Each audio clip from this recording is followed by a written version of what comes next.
रमज़ान मुबारक के आखिरी अशरे का एतिकाफ़ नबी पाक सल्लल्लाहु ताला अलैहि वसल्लम के मुक़द्दस तरीक़ों में से एक बड़ा ख़ूबसूरत तरीक़ा है।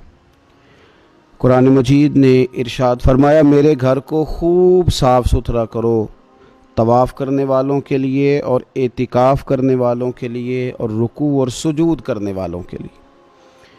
नबी पाक सल्लल्लाहु ताला अलैहि वसल्लम ने हर साल रमज़ान मुबारक के आखिरी अशरे का एतिकाफ़ फरमाया है। एक साल किसी वजह से एतिकाफ़ न फरमा सके तो अगले साल 20 दिनों का एतिकाफ़ फरमाया। नबी पाक सल्लल्लाहु ताला अलैहि वसल्लम ने एतिकाफ़ का जो मकसद बयान किया वो शब कदर की तलाश बयान किया। एतिकाफ़ से मुराद ये है कि इंसान सारा कुछ छोड़ छाड़ के अल्लाह ताला के घर में उसकी इबादत के लिए, उसको राज़ी करने के लिए बैठ जाए। और 10 दिन जब वो मस्जिद शरीफ में हाजिर रहता है तो हुजूर सल्लल्लाहु ताला अलैहि वसल्लम फरमाते हैं अल्लाह ताला उसे 2 हज और 2 उम्रे का सवाब अता करता है। इतिकाफ़ के अंदर कुछ बातें बड़ी ज़रूरी होती हैं, जैसा कि इंसान को बिला ज़रूरत तभी मस्जिद से बाहर नहीं आना, उसको कोई फ़जूल बात नहीं करनी, उसको कोई ऐसा काम नहीं करना कि जो शरीयत इस्लामिया जिससे मना करती हो। इसके साथ साथ कुछ एतिकाफ़ के आदाब भी हैं कि उसने 10 दिन मस्जिद के अंदर रहना है तो आखिर उसने करना क्या है। हमारे यहाँ लोग मसाइल पूछ लेते हैं और मसाइल पूछने के बाद फिर उनकी गुंजाइश से बहुत ज़्यादा फ़ायदा उठाते हैं। इसमें कोई शक नहीं है कि बाहर से आने जाने वाले आदमी के साथ आप गुफ्तगू कर सकते हैं, ज़रूरत के तहत आप टेलीफोन पर भी बात कर सकते हैं, लेकिन इसको अगर आपने यही काम करना था और बहुत ज़्यादा वक्त इसी पर ज़ाया करना था तो फिर तो आप पहले से बाहर मौजूद थे। इतिकाफ़ में आने का मकसूद तो अल्लाह की इबादत है। इतिकाफ़ में जब आप आ गए तो इसका मकसद है कि आप कुछ दिनों के लिए लोगों से कट के अल्लाह की बारगाह में हाजिर हो गए, आपने अपने रब को राज़ी करने का इरादा कर लिया। तो इतिकाफ़ में एक तो शौक़ से आएँ। हमारे उलमा ने लिखा है कि ज़िंदगी में एक बार तो इतिकाफ़ कारी लेना चाहिए, इस पर तवज्जो हो ही जानी चाहिए। वक्त मिलना तो ज़िंदगी में प्रॉपर तरीके से तो बड़ा मुश्किल होता है, लेकिन वक्त निकाल के इतिकाफ़ में एक दफ़ा तो ज़िंदगी में आ ही जाना चाहिए। और किसी को हर साल मौका मिल जाए तो फिर तो क्या ही बात। तो इतिकाफ़ के अंदर जो काम हमने करने उनमें सबसे ज़्यादा और सबसे प्यारा काम यह है कि कसरत के साथ कुरान पाक की तिलावत करें। नबी पाक सल्लल्लाहु ताला अलैहि वसल्लम रमज़ान मुबारक में कुरान पाक का दौर फरमाते थे हज़रत जिब्रील अमीन अलैहिस्सलाम के साथ। और जिस साल हुजूर का विसाल ज़ाहिरी हुआ उस साल हुजूर फरमाते हैं 2 मरतबा कुरान पाक का दौर किया।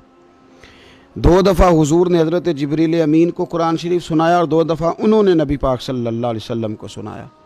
तो बहुत कसरत के साथ कुरान पाक की तिलावत की जाए। एक पहलू और भी है इसका, उस पर भी आप तवज्जो करेंगे। कुरान मजीद को पढ़ना भी ज़रूरी होता है और सही पढ़ना सबसे ज़्यादा ज़रूरी होता है। तो अगर आप किसी ऐसी मस्जिद में तशरीफ़ फरमा हैं जहाँ आपके लिए बंदोबस्त किया गया है तो कोशिश करें कि वहाँ कारी साहब से, आलिम साहब से, इमाम साहब से आप कुरान मजीद को सीखें। और कोई ज़्यादा मुश्किल नहीं है, पूरे 10 दिन आप मौजूद हैं और अगर आप 10 दिन पूरी तवज्जो के साथ कुरान मजीद के मखारज पे लगाएंगे तो उम्मीद है कि बहुत हद तक आपको कुरान मजीद समझने में, पढ़ने में आसानी होने लगेगी। दूसरा, इतिकाफ़ में जब आप मौजूद हैं तो आपको कोशिश करनी है कि आप मुहासबा नफ्स पर तवज्जो दें। आप अपने ऊपर गौर करें, ज़िंदगी में कौन सी ऐसी गलतियां हैं जो जान नहीं छोड़ रही, उनकी किस तरह करके इस्लाह की जा सकती है।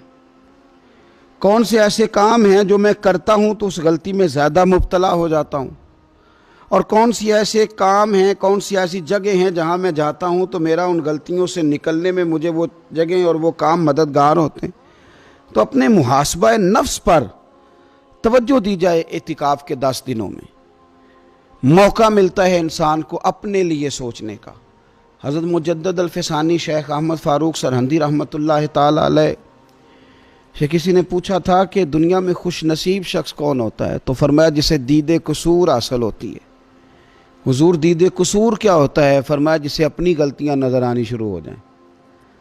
जब अल्लाह ताला किसी के साथ भलाई का इरादा करता है तो उसकी कमज़ोरियाँ, उसकी गलतियाँ उसके सामने लाता है ताकि उसे इस्लाह का मौका मिले। और जब ऐसा नहीं होता تو پھر تو لوگ جب غلطی مانیں گے ہی نہیں تو اصلاح کیسے ہوگی؟ تو اعتکاف کے 10 دنوں میں محاسبہ نفس پر خاص توجہ دیں، اپنی زندگی میں اپنا حساب کریں، اپنا حساب۔ اور جناب عمر فاروق رضی اللہ تعالیٰ عنہ کی وہ روایت ہمیں بتاتی ہے کہ حساب کر لو اس سے پہلے کہ تمہارا حساب کیا جائے۔ تیسری بات، ایک تو قرآن پاک پڑھیں گے، ایک محاسبہ نفس کریں گے، تیسری بات مراقبہ کریں۔ کچھ دیر کے لیے بیٹھیں، یہ غور کریں کہ رب تعالیٰ نے ہمیں نعمتیں کتنی عطا فرمائی ہیں، پھر یہ غور کریں کہ ان نعمتوں کے بارے میں، ان نعمتوں کے ساتھ ہماری عبادت کتنی ہے، ہمارا شکر کتنا ہے۔ زندگی اپنی کا حساب لگائیں، غور کریں کہ کتنا کچھ ہے جو ہمیں محنت سے ملا ہے اور کتنا ہے جو بغیر محنت کے ملا ہے، اور کون سی ایسی نعمتیں ہیں جن کا ہم نے شکریہ ادا کیا اور کون سی ایسی ہیں جن پر ہم نے کبھی توجہ ہی نہیں کی کہ یار یہ تو بہت بڑی نعمت ہے جو اللہ نے ہمیں عطا کی ہوئی۔ اپنی گردن کو جھکا کے تھوڑا غور و فکر کریں۔ تفکر کا درس دیا ہے قرآن پاک نے، بار بار کہا ہے تفکر کرو، غور کرو، تدبر کرو، تو یہ ہمیں موقع میسر آتا ہے۔ چوتھی بات، اعتکاف کے دنوں میں اپنے رب کریم کے ساتھ اپنی توجہ کو لگائیں۔ قرآن حکیم نے جو کہا نا کہ رب کی عبادت اس طرح کرو کہ تمہیں نا یقین حاصل ہو جائے، کھل کر اس کی بارگاہ میں سجدے کریں، دعائیں مانگیں۔ ہمارے صوفیہ فرماتے ہیں کہ ایک وقت آتا ہے کہ انسان کو خود اطمینان قلبی نصیب ہو جاتا ہے، اسے محسوس ہوتا ہے کہ واقعی میرا رب مجھ سے راضی ہے، اسے محسوس ہونے لگتا ہے کہ میں اپنے مالک کے قریب چلا گیا ہوں۔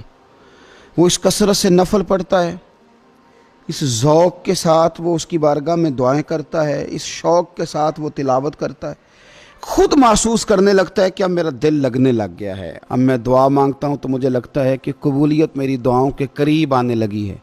اللہ نے ہمیں یہ موقع دیا ہے کہ ہم خوب اس پر توجہ کریں۔ پانچویں بات اعتکاف والوں کی خدمت میں یہ عرض کرنی ہے کہ پورے 10 دن ہمارے پاس موجود ہوں گے اور ہم نے مسجد میں ہونا ہے، تو کیوں نہ ایسا کریں کہ از اول تا آخر، صبح سے شام تک ہم ہر وہی کام اسی طریقے سے کرنے کی کوشش کریں جو طریقہ ہمیں رسول پاک نے عطا فرمایا۔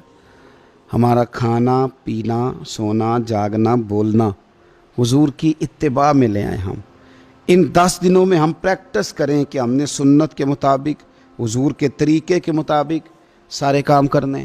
آپ اگر یہ ارادہ کریں گے تو پتہ ہے مدینے والے محبوب علیہ السلام نے فرمایا جس نے میری ایک سنت کو زندہ کیا گئے گزرے دور میں رب اسے 100 شہیدوں کا ثواب عطا فرمائے گا۔ تو اتنا اعزاز ہے۔ تو ان 10 دنوں میں ہونا بھی مسجد میں ہے، ہونا بھی باوضو ہے، تو کیوں نہ سارے کام سیکھا جائے، پڑھا جائے اس سے پہلے کہ کھانا کس طرح کھانا سنت ہے، اور کس طرح بیٹھ کے کھانا سنت ہے، اور پھر کس طرح کر کے گفتگو کرنا حضور علیہ السلام کا مقدس طریقہ تھا، وہ کس طرح سے پھول جھڑتے تھے جن سے لوگ فیض حاصل کرتے تھے۔ تو اعتکاف میں اپنی مصروفیات کو ان 5 کاموں میں لگائیں۔ ایک تو تلاوت قرآن حکیم کریں، دوسرا محاسبہ نفس، تیسرا مراقبہ کریں، تدبر کریں، غور کریں اپنے اوپر بھی اور اللہ تبارک و تعالیٰ کی نشانیوں پر بھی، اور چوتھا یہ کہ کوشش فرمائیں کہ ہم اپنی عبادت کو، اپنی دعا کو، اپنے استغفار کو اس طرح کا بنائیں کہ ہمیں محسوس ہو کہ قرب الہی کے جانب ہمارا سفر ہے۔ اور پانچواں، ان 10 دنوں میں سنت اور شریعت کی وہ ساری چیزیں جس کا دین ہم سے مطالبہ کرتا ہے، اب تو ہم بالکل دنیا سے ایک سائیڈ پہ ہو کے بیٹھیں، اب تو اس طرف توجہ کریں۔ اللہ تعالیٰ سمجھنے کی توفیق عطا فرمائے۔